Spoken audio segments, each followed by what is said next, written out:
Programang ito ay rated SPG. Striktong patnubay at gabay ng magulang ang kailangan. Maaaring may masiselang tema, lengguwahe, karahasan, sexual, horror o droga na hindi angkop sa mga bata.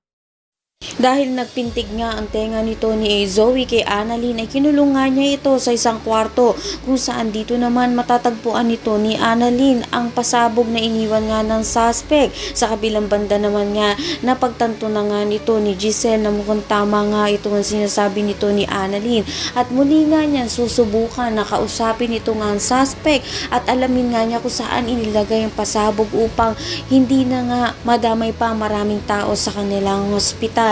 Subalit, nagmatigas pa rin nga ang suspect at sinabi nga niya kung saan niya iniwan na nga ang bag nga niya. Dito nga niya maririnig itong nga si Annalyn na humihingi ng tulong at nakikiusap nga dito na sana kapag nakita nga sila muli ng kanyang ama, sabihin nga raw nito ni tiyahin niyang si Giselle na mahal na mahal niya nga itong kanyang ama. Kaya naawa itong si Giselle at hihingi siya ng tulong upang mailigtas nga ito si Annalyn.